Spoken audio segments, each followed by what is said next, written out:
아까 색계 초선에 대해서 간단히 말씀을 드렸는데요. 그러니까 우리가 이제 선정이라고 하는 말은 원래 어디서 나온 거냐 하면 이제 빨리어로 자나라는 게 있습니다. 자나. 이 용어는 그러니까 우리가 사마디라고 하는 삼매라는 용어는 인도 당시에도 원래 있었다고 그래요. 근데 이 자나라고 하는 이 용어는 사실 인도 문헌에는 안 나오는 단어라고 하더라고요. 이제 그 학자들 이야기를 들어보면 이 자나라는 단어는 이제 불교에만 나오는 단어라고 합니다. 그래서 어떻게 보면 우리가 부처님 가르침 중에서 되게 독특한, 이제 불교만이 가지고 있는 독특한 가르침 중에 하나가 이 초선, 이선, 삼선, 사선이라고 하는 이 네 가지 선정을 이야기합니다. 이 부분은 사실 다른 그 인도 브라만이나 뭐 이런 데서는 찾을 수 없는 거라고 하거든요. 그래서 뭐 일부 사람들 중에서는 이제 이게 그 선정이 뭐 외도에서 들어온 거다 이렇게 말하는 경우도 있는데, 어찌 보면 불교에 되게 독특한, 불교만이 가지고 있는 그게 이제 선정 네 가지 선이라고 볼 수가 있습니다. 그래서 이 조선이라는 상태가 보시면 이제 경전에 보면 이 조선에 대한 정형구가 어떻게 나오냐면 감각적 욕망을 완전히 떨쳐버리고 해로운 법들을 떨쳐버린 뒤 이렇게 나옵니다. 그러니까 이제 선정에 들어가기 위한 조건이 감각적 욕망을 왜 감각적 욕망이 제일 대표적인 장애이기 때문에 그렇습니다. 이 감각적 욕망과 그 해로운 법들이 완전히 버려졌을 때, 그때 일으킨 생각과 지속적 고찰이 있고 떨쳐버렸음에서 생긴 희열과 행복. 이거는 이제 뭘 떨쳐버렸음이겠습니까?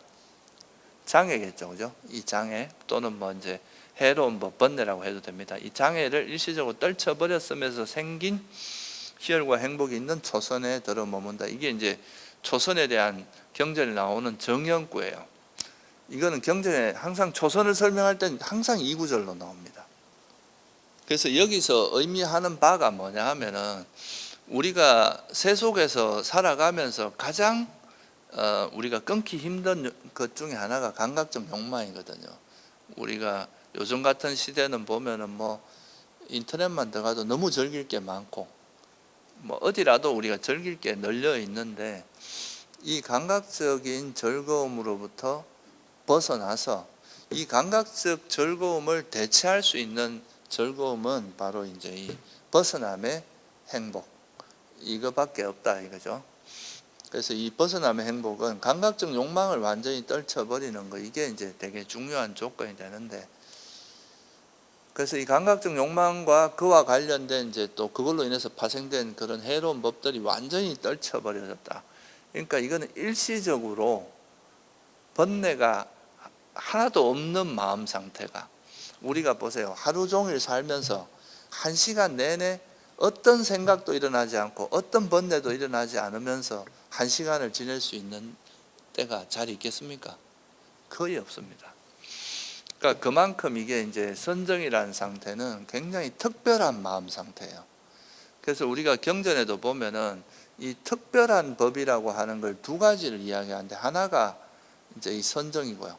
또 하나가 우리가 이제 깨달은 것, 이제 수다운 사다만 아란이라고 하는 그런 성자가 된, 이건 뭐 당연히 특별한 어떤 법이겠죠. 근데 이 선정, 깨달음에 이르기 직전에 이제 깨달음은 아니지만 그래도 이 깨달음의 아주 중요한 조건이 되는 이 선정도, 선정을 얻는 것도 좀 특별한 조건이라고 이야기하는 거죠. 그래서 보면 이제 경전에 보면 이런 게 나와요. 성자에게 보시하는 공덕은 이루 셀 수 없는 무량한 공덕이라고 이야기하는데, 이 선정을 얻은 사람한테, 삼매를 이제 얻은 사람한테 공양하는 것은 1000억 배의 공덕이 있다. 그러니까 밥 한 그릇 주면 1000억 배의 그릇이 돌아온다 이거죠. 그만큼 이 선정도 상당한 이제 공덕이 있어야 될 수 있는 거고, 또 이 선정을 기반으로 해서 또 깨달음에 이룰 수 있기 때문에, 특히 이제 불교에서 말하는 이 자나라고 하는 이 선정은 항상 바른 견해를 기반으로 해서 이런 삼매에 들기 때문에 이 삼매가 염호의 지혜로 인도하고 그 괴로움의 소멸로 인도하고 열반으로 인도한다는 그런 경전에 이제 이게 바른 삼매의 특징입니다. 그래서 이 선정이라는 것이 굉장히 중요한 어떤 불교에서는 그 마음 상태다. 여러분들이 마음이 일시적으로 우리가 보통은 보면 그러니까 내가 원하는 거를 집착했다가 그것이 또 뜻대로 안 되면 화냈다가 또 새로운 욕망을 찾아 움직이다가 또 그것이 만족되면 또 들떠하다가 또 그게 사라지면 괴로워하다, 이런 게 계속 반복되는데, 우리 마음이 감각적 욕망과 성냄이라고 하는 이 두 가지 양극단을 떠나서 그런 것이 일시적으로 완전히 버려지고 그것이 없는 어떤 마음 상태를 만든 그런 게 장기간 완전히 균형 잡힌 상태로 그렇게 오래 지속된다는 게 정말 쉬운 게 아니기 때문에, 그래서 이제 우리가 수행할 때 이 선정이 굉장히 중요하게 취급되는 이유입니다. 그리고 제가 좀 이따 또 설명을 드리지만 이 선정의 마음 상태를 어떻게 활용해서 또 깨달음으로 이어지는지, 이거를 보면은 부처님께서도 이제 처음에 이제 출가하셔갖고 외도에 가서 이런 삼매도 닦고 또 이제 고행도 해보시고 한 다음에 결국 이거 갖고는 깨달음에 이르지 못한다는 걸 알고 나서 당신이 이제 어떻게 하면 깨달음에 이룰 수 있을까, 그걸 고민하다가 찾은 게 어린 시절에 당신이 들었던 그 선정이잖아요. 그래서 그 선정을 생각하면서 이것이 깨달음의 길이다, 이렇게 경전이 나오거든요. 그러니까 이 선정을 이용하면 우리가 깨달음에 이룰 수 있겠구나. 그래서 그거를 어떻게 하는지는 좀 이따가 좀 더 자세히 설명드리고요. 먼저 이제 최초에 우리가 장애를 던져버리고 니미따를 통해서 이제, 그러니까 처음에는 숨을 알아차리다가 이제 점점 숨을 알아차리면서 이제 장애 때문에 움직이는 생각을 계속 내려놓다 보면 이제 생각이 점차 가라앉으면서 이제 니미따가 생긴다 그랬죠, 그죠? 니미따가 생기면 니미따를 대상으로 이제 바뀌어요. 그러면 그거 니미따를 대상으로 해서 이제 또 더 미세하게 움직이는 아주 미세한 생각마저도 다 내려버리면 이제 처음에는 생각이 사라지지만 나중에 몸의 감각 같은 게 살아남거든요. 소리라든가 몸의 어떤 그 통증이나 뭐 이런 감각들이 남아요. 그것마저도 놓아버리면 오직 이제 니미따만 하는 그 마음 상태가 되고, 그런 상태로 가는 게 이제 선정이라고 했잖아요. 그래서 이 선정의 상태는 장애를 완전히 떨쳐버림으로써 이제 이런 선정이 들어가는데, 이 선정에 5가지 구성 요소가 있다고 하거든요. 그게 뭐냐 하면 일으킨 생각, 지속적 고찰, 희열, 행복, 집중이라고 하는 이 5가지입니다. 이거는 이제 경전에도 보면 이 선에 5가지 구성 요소가 있는데, 초선에 들어갈 때 이 5가지 구성 요소가 이제 개발이 딱 철저히 되고 나면 그걸 통해서 이제 초선에 들어간다. 그래서 초선에서부터 이제 2선, 3선, 4선까지 가는 경우는 이 선의 구성 요소를 변화시키면서 더 깊은 삼매에 가는 과정입니다. 처음에 우리가 그 호흡과 니미따를 통해서 처음에 딱 몰입되는 삼매는 색계 초선정이라 그래요. 이 초선정에는 이제 니미따가 이제 이렇게 니미따를 우리 마음에 이렇게 떠올려주는 역할을 하는 게 있어요. 그게 뭐냐면 일으킨 생각이라 합니다. 그러면 그 떠올려준 요 생각을 계속 요것만 이렇게 알아차리도록 하는 그게 바로 지속적 고찰이에요. 이것만 생각하게 하는 거. 그 다음에 이것이 그러니까 니미따라고 하는 그 대상을 우리 마음에 떠올려서 우리 마음이 그것만 알도록 하는 게 일으킨 생각과 지속 고찰의 역할이 필요하거든요. 그 다음에는 이제 아까도 말씀드렸지만 내가 니미따만 알아차릴 수 있도록 하다 보면 장애가 이제 다른 장애가 완전히 버려지면서 그때 일어나는 희열과 행복이 있잖아요. 그게 이제 희열과 행복이 이게 삼매에 들 수 있도록 해주는 거라 그랬죠. 그리고 이제 니미따에만 집중되어 있는 상태, 이게 에까까따라고 하는 집중 상태거든요. 그래서 요 5가지 요소가 있어야 초선에 들 수 있다고 이야기를 해요. 그래서 이게 선의 5가지 구성 요소라고 이야기하는데, 근데 여기서 5가지 구성 요소를 이렇게 우리가 이제 초선에 들어갔다 나와서 보면은 니미따를 우리 마음에 이렇게 떠올려 주는 거는 일으킨 생각이고, 그 떠올려 준 것만 계속 우리가 그것만 생각하는 거죠. 생각이라는 게 우리가 막 생각을 이어가는 이런 게 아니라 니미따만 아는 걸 이야기하는 겁니다. 그러면 이게 이제 지속적 고찰이 있고, 희열과 행복, 그다음에 이게 에까까따라고 하는 니미따만 알고 니미따에 집중된 상태를 말하는데, 그게 있는데 요 5가지를 비교해 보니까 일으킨 생각과 지속적 고찰은 계속 우리 마음을, 마치 이게 어떤 거냐면 우리 마음에 그냥 계속 이래 니미따를 이렇게 마음에 탁탁탁 떠올려 줘야 되니까, 이 마음 자체가 약간 우리 마음을 좀 이거는 그러니까 굉장히 미세하긴 하지만 계속 마음에 이렇게 약간 대상을 탁탁 떠올려 주려고 하는 이것 자체가 우리 마음을 약간 거칠게 하는 요소거든요. 그러니까 일으킨 생각과 지속적 고찰이 희열과 행복, 집중 요 3가지보다는 더 거칠다. 그래서 일으킨 생각과 지속 고찰이 없는 상태의 선정이 더 고요하다, 이렇게 반조를 합니다. 선정에 들어갔다 나와서, 초선에 들어갔다 나와서, 초선에 이루고 있는 구성 요소가 5가지가 있는데 그 중에서 일으킨 생각과 지속 고찰이 거칠고 나머지 3가지만 있는 상태가 더 고요하다, 이렇게 반조를 한 다음에, 그러면 일으킨 생각과 지속적 고찰이 없는 상태의 선정에 들어가리라 하고 결심을 하고 들어가게 돼요. 그러면 이게 이제 2번째 선정인 일으킨 생각과 지속 고찰이 없고 희열과 행복과 집중만 3가지의 구성 요소만 있는 선정에 들게 되는데, 이게 바로 색계 이선정입니다. 그래서 색계 초선은 이제 초선과 이선의 차이는 일으킨 생각과 지속적 고찰이 없는 선정이 이제 이선정이죠. 이게 이제 여러분들이 약간 요거를 이해하려면 뭐를 좀 알아야 되냐 하면은, 우리가 전오식 같은 경우는 예를 들어 눈으로 보는 거는 어떤 형상이 눈에 딱 비치면 그걸 그냥 아는 마음이 일어나는 거잖아요, 그죠? 이럴 때는 사실 생각의 작용이 필요 없습니다. 근데 그러고 뭐 안이비설시는 다 똑같은데, 우리 마음에서 어떤 뭔가를 생각을 할 때는, 우리가 생각을 한다는 건 뭘 의미하냐면 과거에 있었던 거나 뭐를 우리 마음에 이렇게 마음속에 떠올려야 되잖아요, 그죠? 그래서 육식이 작용할 때는 반드시 뭔가 과거에 있었던 거라든가 우리가 기억하고 있는 거를 이렇게 끄집어내는 거, 이걸 이렇게 마음에 가져다 주는 역할을 하는 게 필요한데, 그걸 생각이라고 하거든요.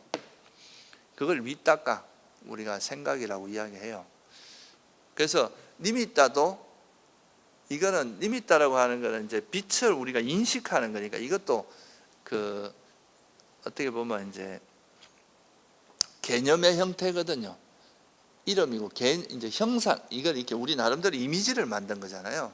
그러니까 이거는 생각이 이렇게 우리 마음에 떠올려 줘야 되는 역할을 하기 때문에 이 초선에서는 그 역할이 반드시 필요한 거예요. 그래서 니미따를 우리 마음에 계속 이렇게 떠올려 주는 게 일으킨 생각인데, 근데 이제 니미따가 생기고 나면 이제 이선정에서는 이걸 떠올려 주지 않아도 니미따가 환하게 밝아져 있기 때문에 이것이 없어도 그냥 선정에 들 수 있습니다. 그게 이제 이선정. 이건 사실 여기서 너무 자세히 설명드리기는 좀 어려운 측면이 있는데요. 그러니까 일단은 그렇게 생각하시면 돼요. 초선은 일으킨 생각, 지속적 고찰, 희열, 행복, 집중이라고 하는 5가지 요소가 있는 게 초선정이고, 이거보다 좀 더 고요한 선정을 더하기 위해서는 선정이 깊어진다는 건 마음이 더 고요해진다는 걸 의미하잖아요. 근데 일으킨 생각과 지속적 고찰은 계속 이런 뭔가 마음에 뭔가 대상을 계속, 뭐 쉽게 말하면 이런 거예요. 관세음보살, 관세음보살, 관세음보살 이렇게 해서 마음을 이렇게 계속 떠올려줘야 되는 거야. 이거 니미따를 우리 마음에 계속 니미따 이렇게 떠올려줘야 이게 이제 대상을 볼 수 있는 게 초선에서는, 그러니까 계속 이 니미따를 우리 마음에 떠올려주는 역할이 필요한데, 이게 있으면 마음이 약간 어떻게 해서 움직이겠죠, 그죠? 아주 미세하지만. 그러니까 이거를 없는 상태가 훨씬 고요하겠죠, 그죠? 그래서 이거를 일으킨 생각과 지속적 고찰이 없는, 이것은 거칠고 이것이 없는 게 더 고요하겠다고, 이것을 없는 선정에 들어가면 그 희열과 행복과 집중 요 세 가지만 있는 선정에 들게 되는데 그게 새끼 이선정이다 이거죠. 그래서 이거는 뭐라고 표현하냐면요, 경전에 보면 이렇게 나옵니다. 일으킨 생각과 지속적 고찰을 가라앉혔기 때문에, 그러니까 이거 일으킨 생각과 지속적 고찰을 버렸기 때문에 이 말이에요. 그리고 내면이 고요하고 마음이 단일한 상태이고 일으킨 생각과 지속적 고찰은 없고, 앞에 초선에서는 뭐라고 했어요? 떨쳐버렸음에서 생긴 희열과 행복이라고 그랬잖아요, 그죠? 여기서 뭐라 그러냐면 삼매에서 생긴 희열과 행복이라고 합니다. 그러니까 이거는 초선은 우리가 장애로 인해서 일어난 생각을 떨쳐버림으로써 생긴 희열과 행복인데, 이거는 나중에 이게 이선정은 뭐냐 하면, 그러니까 이제 초선은 막 우리 마음을 막 승가시게 하는 게 벌어지니까 너무 행복한 이런 상태라면, 이선정은 자기 마음 상태가 너무 고요한 거예요, 자기 내면이. 그러니까 이걸로 인해서 생기는 희열과 행복이라는 거죠. 그러니까 이거는 자기 마음이 너무 고요한 걸 보면서 거기서 생긴 희열과 행복이다. 그래서 삼매에서 생긴 희열과 행복.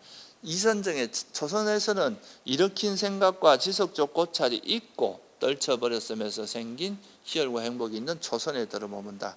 이렇다면은 이선정에 가면 일으킨 생각과 지속적 고찰을 가라앉혔다 그랬잖아요. 이거를 이제 없애고, 그러고 나니까 마음이 너무 고요해지고 이것이 선정이라는 확신도 생겨요. 내면에 확신이 있고, 그리고 일으킨 생각과 지속적 고찰은 없는 상태인데, 삼매에서 생긴 마음이 너무 고요함으로써 인해서 그 고요함 때문에 생긴 희열과 행복이 있는 이선에 들어머문다. 이게 이제 이선정에 가는 방법입니다. 실제로 수행할 때는 우리가 초선에 들어갔다 나와서 일으킨 생각과 지속적 고찰, 희열, 행복, 집중이라는 5가지 선의 구성 요소를 관찰해요. 그리고 일으킨 생각과 지속적 고찰이 희열과 행복과 집중이 있는 선정보다 더 고요하다, 이거보다 더 거칠다, 그럼 이것이 없는 게 더 고요하겠구나, 이렇게 반조한 다음에 일으킨 생각과 지속적 고찰이 없는 선정에 들어가리라고 결심하고 다시 선정에 들어가면 이제 이선정으로 가게 된다. 이건 여러분이 나중에 해보면 알게 될 겁니다. 그리고 이제 이선정에서부터 삼선에 갈 때는 또 비슷한 메커니즘이에요. 이제 희열과 행복과 집중이 이제 있는 상태가 이선정인데, 이선에서 나와서 이렇게 반조를 해보니까 희열은 좀 거칠고 행복이 더 고요한 거예요. 희열은 뭔가 우리 몸을 좀 이렇게 약간 몸으로 쫙 퍼지는 거다 보니까 희열이 있으면 우리 몸이 막 이렇게 좀 반응이 있거든요. 그런데 이 희열이 좀 더 거칠다고 생각하고, 희열이 없는 상태가 더 행복할 것 같다, 더 고요할 것 같다, 이렇게 반조를 하는 거죠. 그러면서 희열을 버리고 희열이 없는 행복과 집중만 있는 선정에 들리라고 결심을 하고 들어가면 그게 삼선에 들어가는 겁니다. 그래서 여기 경전에 보면 이 삼선의 정연구가 뭐냐 하면 희열이 빛바랬기 때문에 이렇게 표현합니다. 희열은 이제 버렸다는 거죠. 희열이 빛바랬기 때문에 평온하게 머물고 바르게 기억하고 바르게 알며 몸으로 행복을 경험한다. 성자들이 평온하게 기억하며 행복하게 머문다라고 말하는 그런 삼선에 들어 머문다, 이렇게 이제 나와 있는데요. 여기서 보면 왜 이제 바르게 알고 바르게 기억한, 바르게 안다는 게 들어가면, 여기는 이제 소위 말해서 이제 인간이 경험할 수 있는 최상의 행복을 경험하는 거예요. 그러니까 여기서 잘못하면 또 행복에 집착할 가능성이 많잖아요. 그러니까 여기서는 평온이 함께하기 때문에 이 평온함이 이 행복에 집착하지도 않고 멀리하지도 않으면서, 그러니까 매이지 않으면서 느끼는 그런 역할을 해주는 게 평온의 역할이거든요. 그래서 여기서 평온하게 이게 평온하게 이제 마음을 잘 기억하면서 행복하게 머무는데 이 마음은 평온하게 유지된다 이 말이에요. 그래서 보통 이제 색계 삼선정이 그 행복으로서는 최고의 행복을 경험한다고 볼 수 있습니다. 이거는 뭐 소위 말해서 이 존재가 경험할 수 있는 최상의 행복 중에 하나가 색계 삼선정이다. 여기서는 희열과, 보통 희열과 행복은 일반적으로 항상 같이 일어나는데 선정에서는 분리될 수 있어요. 희열이 있는 선정은 이선정이고, 희열이 없어지고 행복과 집중만 있는 상태는 색계 삼선정이라고 이야기하는 거죠. 근데 이게 이제 행복은 또 행복한 느낌보다 더 고요한 건 뭐냐 하면 평온한 느낌이거든요. 행복하지도 않고 괴롭지도 않은 느낌. 그래서 이제 행복한 느낌, 이제 삼선정에 들어갔다 나와서 반조를 해보니까 이 행복한 느낌보다는 평온한 느낌이 더 고요하겠구나. 그래서 행복한 느낌을 버리고 평온한 느낌으로 바꿔서 평온한 느낌과 집중만이 있는 그 선정으로 들어가는 게 바로 색계 사선정. 그래서 이 색계 사선정에서는 행복은 없어지고 평온한 느낌과 이제 삼매만, 그 집중 상태만 있는 게 색계 사선정이에요. 그래서 경전에 어떻게 나오냐면 행복도 버리고 괴로움도 버린다. 그리고 이전에 기쁨과 슬픔을 없앴기 때문에 괴롭지도 않고 행복하지도 않고 평온하게 기억하며 마음이 청정한 사선에 들어머문다. 그러니까 괴롭지도 않고 행복하지도 않다는 말은 이게 뭐예요? 우리가 아수카, 아두카, 이게 이제 평온한 느낌을 이야기하거든요. 행복한 느낌이 있고 괴로운 느낌이 있고, 행복하지도 않고 괴롭지도 않은 느낌, 이거를 좀 줄여서 평온한 느낌이라고 하잖아요, 그죠?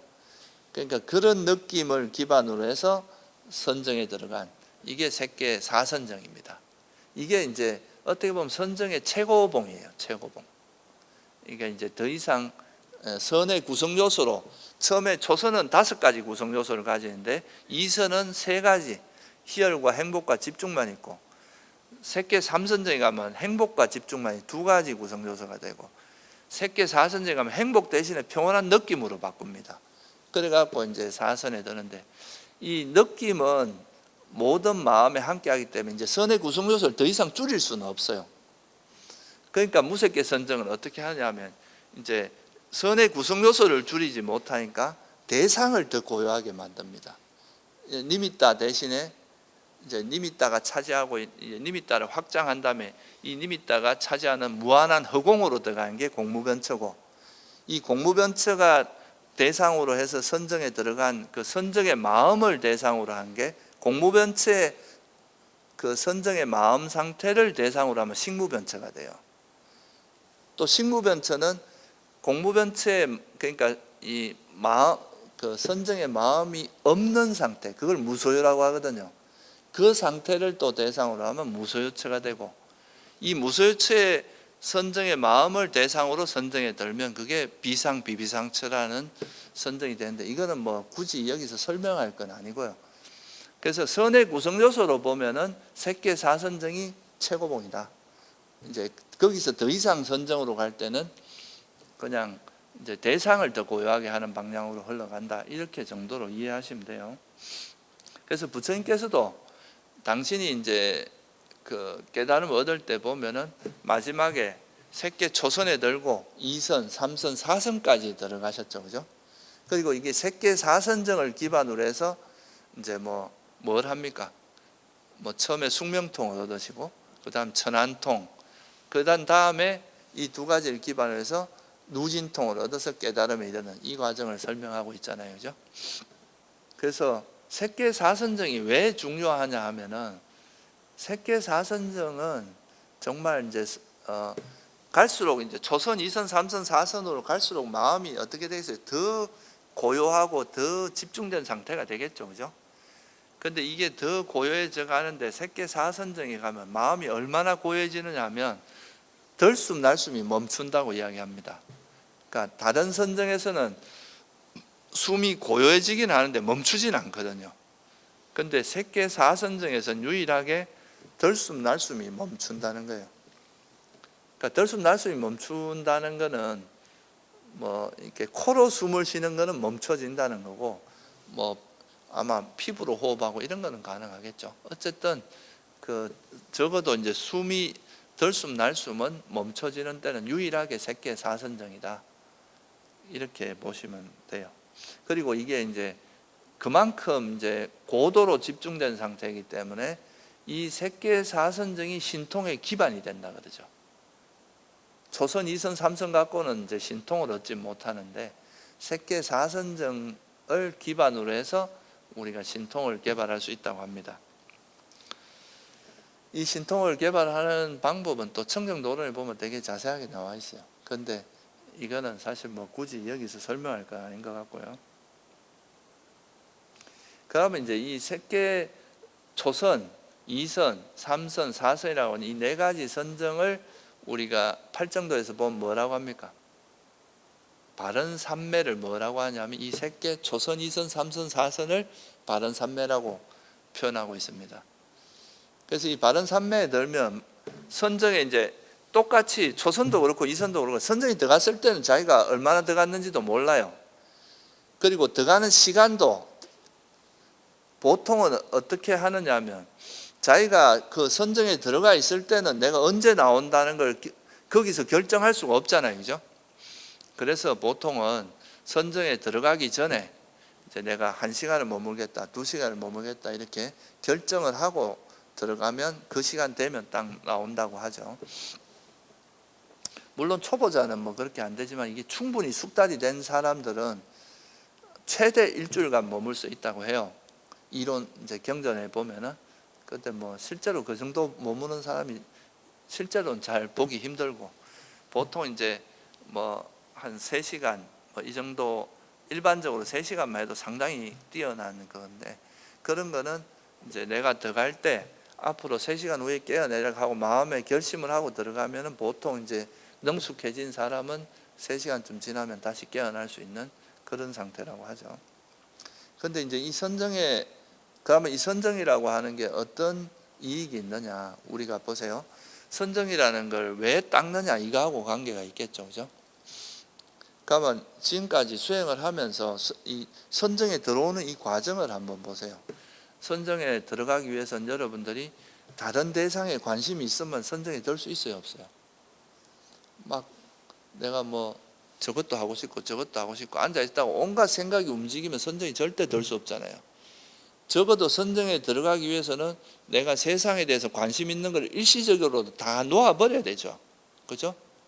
뭐 이거 내가 원하는 생각이라든가 관심 있는 거 이런 거를 다 내려놔야 이 선정에 들 수 있잖아요. 그러니까 선정에 들어가는 과정에서 이미 내가 세상에 대해서 관심사 그리고 이거 내려놓을 때 이건 다 무상하고 내 것이라 할 만한 것도 없고 괴로움이라는 이런 지혜를 활용해서 다 내려놓잖아요. 그죠? 이 과정에서 이미 우리는 이제 그 다른 대상에 대한 관심사를 다 내려놓고 이제 그런 뭐 소위 말해서 그런 걸 관심 있고 그쪽으로 욕망 같은 걸 다 내려놓고 선정에 들기 때문에 이 마음 자체가 선정에 들어갔다 나온 마음 상태를 경전에서 표현하는 게 있는데요. 청정하고 고요하고 흠이 없고 또 흔들림이 없다. 그리고 뭐 부드럽고 가볍고 부드럽고 적합하고 활발발하고 그러니까 우리 마음이 지혜가 생기기 우리 마음은 항상 욕망이나 성냄에서 이 양극단으로 가는데 이 선정에 들어간 마음은 정말 완벽한 균형이 잡혀져 있는 상태예요. 우리가 욕망이나 성냄이 있으면 이제 플러스 마이너스 같은 역할이고 들등과 해태온칭 같은 경우는 뭐 업다운이 심한 거잖아요. 근데 이게 그런 게 전혀 없이 완전히 마음이 청정하고 깨끗한 상태가 되기 때문에 이런 상태가 지혜가 생기기에 가장 좋은 상태라는 거죠. 최적화된 상태. 그래서 부처님께서도 이 선정 후에 이제 삼매를 닦아라. 삼매를 닦으면 우리가 현상을 있는 그대로 본다. 우리가 세상을 있는 그대로 볼 수 있는 힘이 생긴다. 이게 바로 선정을 닦는 이유라는 거죠. 우리가 보통 이제 욕망이나 성냄으로부터 벗어나지 못하면 항상 치우친 생각을 하게 되잖아요. 그죠? 근데 이게 이제 버려지면 정말 이렇게 균형 잡힌 생각을 할 수 있기 때문에 있는 그대로 볼 수 있다는 거, 이게 가장 큰 장점이라는 거죠.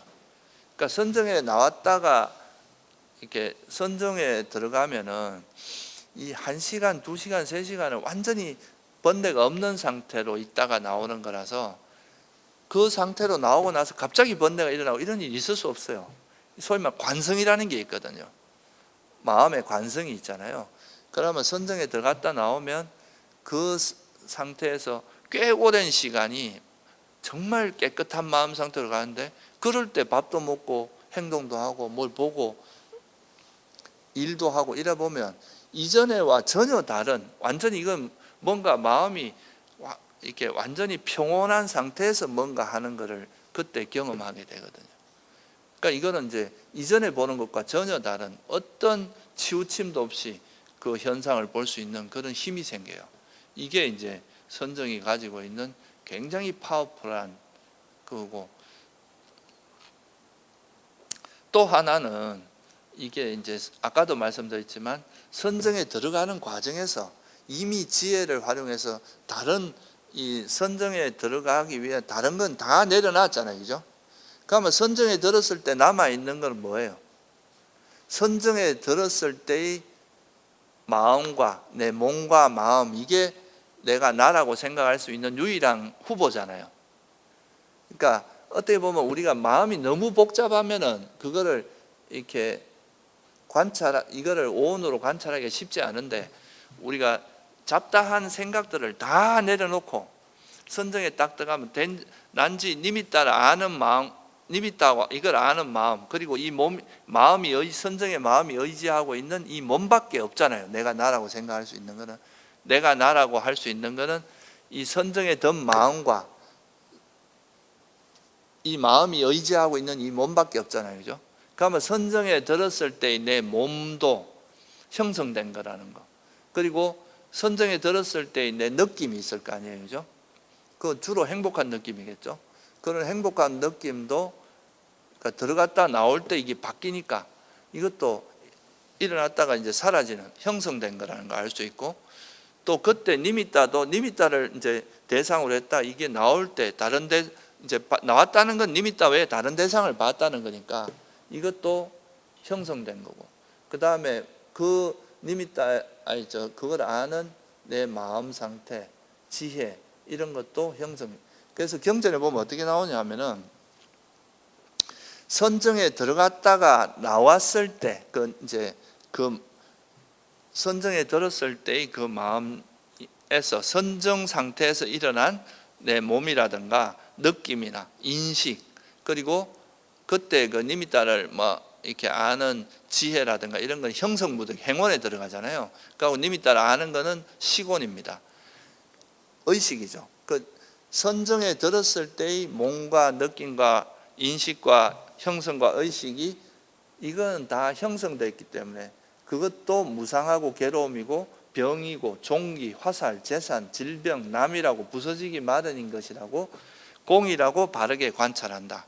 그러니까 이걸 요약하면 이 선정에 들었을 때의 내 몸과 마음이 다 형성된 것일 뿐이다. 그래서 이거는 무상하고 내 것이라 할 만한 게 없다, 괴로움이다, 이렇게 관찰하면 그동안 내가 나라고 생각하는 모든 잡다한 건 다 떨어버렸고 남아있는 이 선정이 들었을 때 이 마음조차도 나라고 할 만한 게 없다, 무상하다, 이렇게 와버리면 내 몸에 대한 나라는 존재에 대한 애착이 버려질 수 있겠죠, 그죠? 그래서 이제 이렇게 되면 이게 강한 지혜가 생기면 이제 바로 모든 번뇌가 떨어져서 아란으로 가게 되고, 그렇지 않고 아직은 이제 이렇게 관찰하는 힘이 약해서 그러면은 이제 보통은 아나함 정도로 깨달음이 일어나면은 이제 선정 후에 반조를 통해서, 이런 반조를 통해서 깨달음이 일어나면은 아나함 아니면 아라한이 된다고 합니다. 왜 수다움과 사다움이 안 되냐면 선정에 들어가는 과정에서 이미 감각적 욕망을 다 떨쳐버렸잖아요. 그런데 다시 감각적 욕망을 즐기는 그런 쪽으로 갈 수가 없다는 거예요, 이미.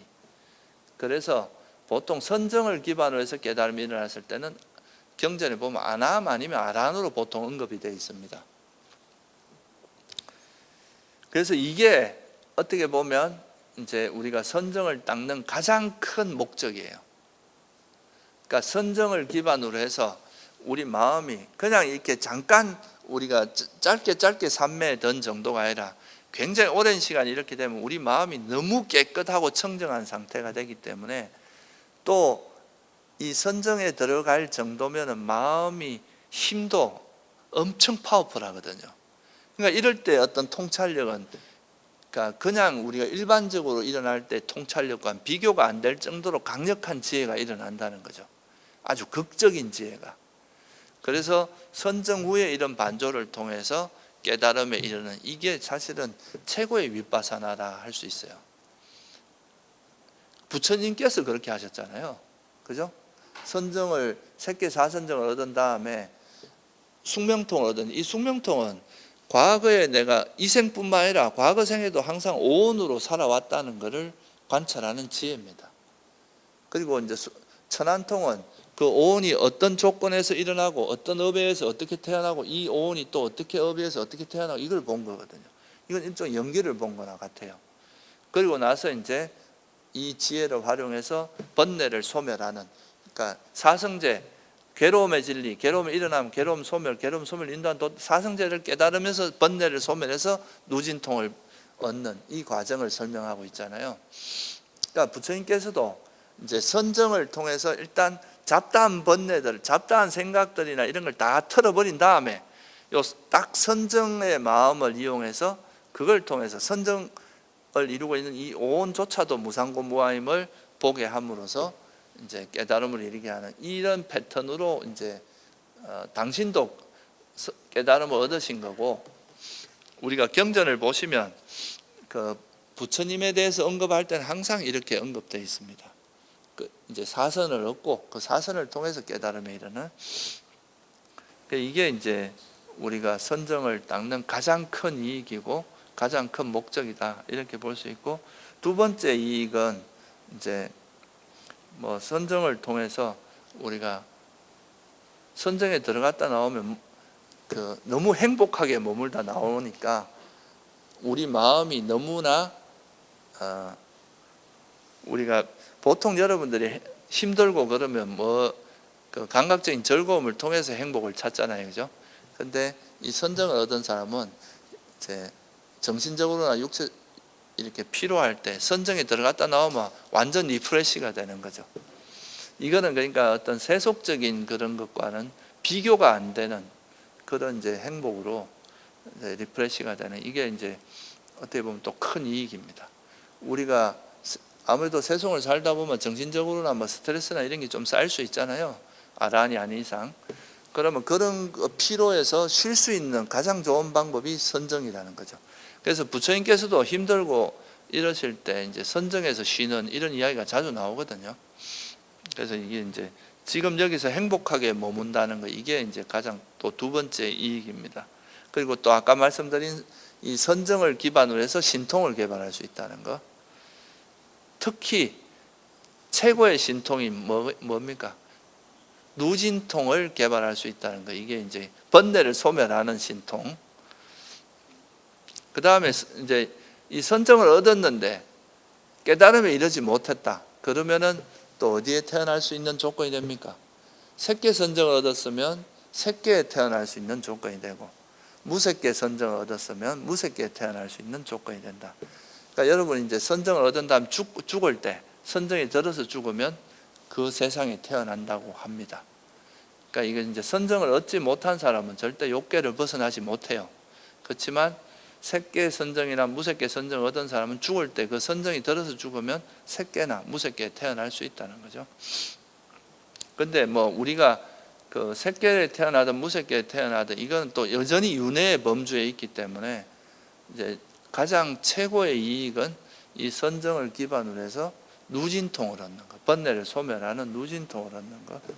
누진통을 얻기 전에는 이제 선정이 여실직연의 기반이 된다. 그러니까 있는 그대로 보는 지혜의. 그래서 이제 선정을 얻고 난 다음에 바로 이제 우리가 깨달음에 이르는, 선정 후에 반조를 통해서 바로 깨달음에 이르면 가장 좋겠지만 그 선정이 설사 그러지 못한다 하더라도 우리가 이제 그 호흡 수행을 하면서도 이제 호흡을 알아차리면서 계속 장애를 내려놓는 과정에서 지혜가 계속 성장하는데, 이 장애를 내려놓는 지혜가 사실은 오온이 무상고 무아임을 아는 지혜를 갖고 계속 내려놓는 거잖아요, 그죠? 번뇌가 그걸 통해서 일어나니까 오온에 대해서 번뇌가 일어나기 때문에 오온의 무상고 무아를 알면 번뇌를 놓을 수가 있거든요, 장애를. 그래서 우리가 이제 결국은 이게 선정이 되는 과정에서도 지혜가 점차 성장하고 지혜와 삼매가 같이 성장하거든요. 그리고 이제 선정 후에 반조를 통해서 지혜가 더 극대화돼 가지고 그게 깨달음으로 이르는 과정인데, 이런 지혜가 성장하는 큰 흐름을 이제 간단히 설명을 드리면, 첫째는 이제 우리가 경험하는 모든 게 다 물질 정신밖에 없다는 걸 아는 지혜. 이게 첫 번째 지혜입니다. 우리는 이걸 나라고 생각하지만 사실 나라고 생각하는 오온일 뿐이다, 이런 걸 아는 것이 지혜에 들어가겠죠, 그죠? 그러니까 우리가 경험하는 모든 게 다 오온일 뿐이라는 거 아는 게 이제 물질과 정신에 대한 지혜, 파악하는 지혜라고 할 수 있고, 근데 이런 오온이 다 하나님이 만들고 조물주가 만들고 우연히 발생하고 이게 아니라 부처님 뭐라고 하셨어요? 다 조건에 의해서 일어난다는 것을 관찰하는 지혜가 조건에 대한 지혜라고 합니다. 그래서 이 수행하는 과정에서 이제 일단 오온에 대한 지혜가 생기고, 그 오온이 조건 따라 일어난다는 지혜가 생겨요. 그러면 조건 따라 일어났다는 건 조건이 바뀌면 사라진다는 걸 의미하죠, 그죠? 이 세상에 있는 모든 건 다 조건에서 만들어진 거니까, 만들어졌다는 건 사라진다는 걸 의미하잖아요. 그러니까 이 세상에 있는 거는 다 뭐라고 보는 거예요? 무상한 거죠, 그죠? 무상하고 괴로움이고 무아라고 보는, 이게 이제 또 자연스럽게 이런 지혜가 따라오게 되고요. 그래서 무상을 알면 뭐가 그 다음에 지혜가 뭐냐면, 이게 내가 영원하고 내 거라고 생각하고 행복이라고 생각하고 거머쥐고 있다가 이게 무상하고 참 사라지기 마련이고 내 것도 알고 괴로움이다 이러면, 이 쥐고 있는 마음이 서서히, 마음이 달라붙어 있던 게 어떻게 되겠어요? 서서히 멀어지게 되겠죠. 이렇게 멀어지는 지혜를 여모의 지혜라고 합니다. 닙비다, 여모의 지혜라고 하는데, 이거를 이제 여모라고 하니까 뭐 싫어하는 지혜 이렇게 생각하면 안 돼요. 이건 지혜잖아요. 지혜가 화는 아닐 거 아니에요, 그죠? 그러니까 이거를 멀리 하는 지혜입니다. 그러다가 이 마음이 여기로부터 이제 오온으로부터 점점 멀어져요. 내가 오온에 집착하고 있다가 점점 멀어지다가 이게 완전히 멀어진 상태를 이욕이라고 하죠. 그러니까 이건 빨리어로 위라가라고 해요. 라가라는 게 욕망이고 위라는 건 분리하다 이런 뜻이에요. 그러니까 욕망과 완전히 이렇게 떨어진다, 분리된다. 그러니까 이거는 욕망이 버려진다 이 말이죠. 이욕의 지혜가 생기고, 이욕이 생기면 그게 바로 해탈의 지혜로 이어져요. 그래서 경전에 보면 항상 지혜 크게 어떻게 변하면 무상을 알고 무상, 여모, 이욕, 해탈, 이게 이제 기본 틀로 나옵니다. 그래서 우리가 이제 수행하는 과정에서도 이제 오온에 대한 지혜, 우리가 호흡 수행하면서도 다른 생각이 움직이면 이게 결국은 내 몸에서 일어나는 감각이라든가 생각이라든가 이런 게 다 오온이잖아요, 그죠? 오온에 대한 지혜도 생기고, 아 이게 다 조건 따라 생기는 거다는 거. 이게 이제 뭐 우리가 원인도 관찰하고 그 장애 원인도 관찰하고 여러 원인을 관찰하다 보면 또 조건에 대한 지혜도 생기고, 그래서 이건 무상하구나. 무상한 걸 무상고 무아의 지혜가 깊어지면 여모, 이걸부터 멀어지는 지혜가 생기고, 그러다 보면 이제 그것이 무르익었을 때 이욕으로 가고, 그 이욕의 지혜가 깨달음이거든요. 그래서 이욕의 지혜가 생기면 자연스럽게 해탈, 아 내가 이제 모든 번뇌가 없어졌구나 하고 해탈했구나 하는 해탈의 지혜가 생기겠죠, 그죠?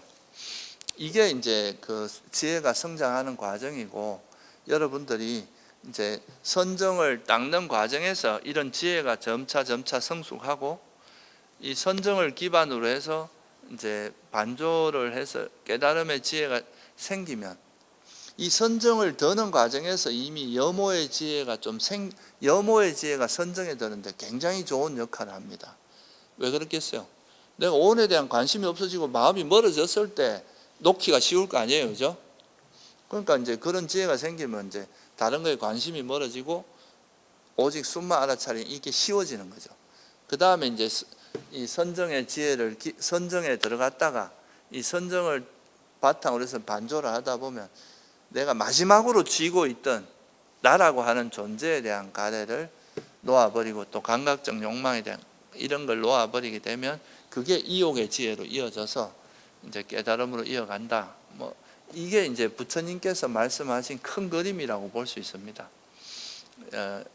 일단은 이제 선정을 드는 과정에서 이미 상당한 지혜가 개발되고 선정에 들었다는 건 또 지혜도 상당히 많이 향상돼야 되는 겁니다. 이게 적어도 바른 삼매라면은 그렇게 돼야 정상적인 거죠. 그리고 이제 이런 삼매 선정을 기반으로 해서 더 이제 아주 예리하게 이 선정의 마음을 이용해서 통찰을 하면 그건 진짜 여실직연, 소위 말해서 직연, 깨달음에 거의 가까이 가는 그런 직연이 생기고 이게 진짜 깨달음으로도 이어질 수 있는 그런 지혜가 생기고.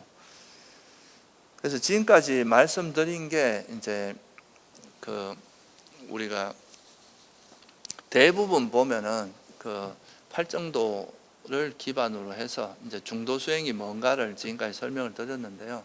이거는 크게 보면은 이제 팔정도인데 좀 구체적으로 들어가면 이제 사념처라든가 염처 수행이라든가 부처님께서 이제 수행을 어떻게 해왔는가 그게 좀 모델이라고 생각하시면 돼요.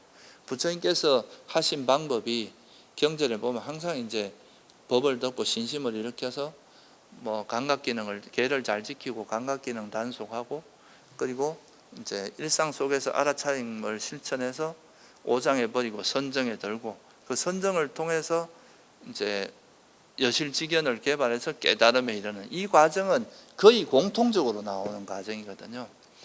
그래서 여기서 지금까지 여러분들한테 설명드린 중도 수행이라고 하는 것도 그런 걸 좀 더 구체적으로 설명한 것이 큰 흐름은 이제 우리가 어떤 현재를 알아차리는 걸 통해서 이제 장애를 내려놓고 장애를 또 이제 반조하고 알아차림과 반조를 통해서 장애를 내려놓고 선정에 들어가고요.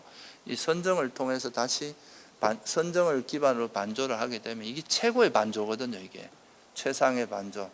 그걸 통해서 깨달음에 이르는 이런 과정을 이제 설명한 겁니다. 짧은 시간이라서 아주 자세하게는 설명을 못 드렸는데 대략적인 큰 흐름은 이렇게 흘러간다는 걸 이해하시고 여러분들이 중도 수행이라는 게 뭔지에 대해서 조금이나마 이제 좀 이해할 수 있는 시간이 되었길 바랍니다. 다들 열심히 하셔서 다 괴로움을 소멸하시기 바랍니다. 예, 수고하셨습니다.